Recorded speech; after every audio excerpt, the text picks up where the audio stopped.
You've described inflation as a gigantic corporate tapeworm.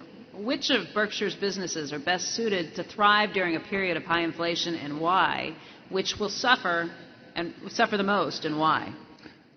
Yeah, well, the best businesses during inflation are usually the best.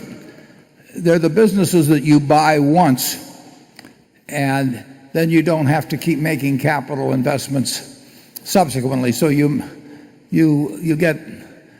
do not face the problem of continuous reinvestment involving greater and greater dollars because of inflation. That's one reason real estate in general is good during inflation. If you built your own house 55 years ago like Charlie did, or bought one 55 years ago like I did, it's a one-time outlay. Whereas if you get an inflationary expansion in replacement capital without having to replace yourself. And if you've got something that's useful to someone else, it tends to be priced in terms of replacement value over time. So you really get the inflationary kick. Now, if you're in a business such as the utility business or the railroad business, it just keeps eating up more and more money, and your depreciation charges are inadequate, and you're kidding yourself as to your real economic profits. So any business with heavy capital investment tends to be a poor business to be in inflation, and often it's a poor business to be in generally. And the business where you buy something once, a brand is a wonderful thing to own during inflation. See's Candy built their brand many years ago. Now we've had to nourish it as we've gone along, but the value of that brand increases during inflation, just as the value of really any strongly branded goods. Gillette bought the entire radio rights to the World Series in 1939.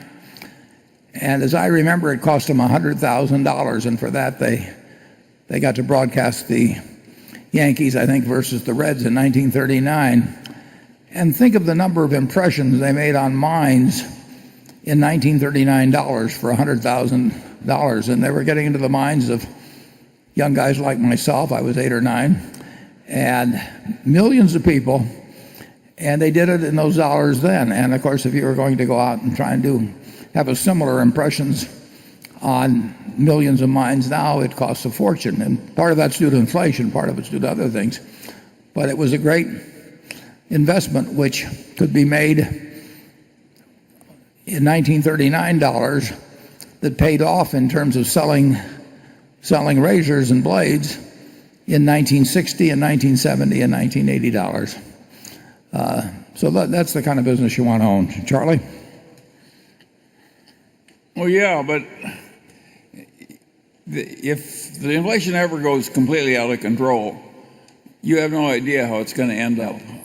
If it weren't for the Weimar inflation, we might never have had Adolf Hitler. It was the twosome of the great German inflation followed by the Great Depression that brought us Hitler.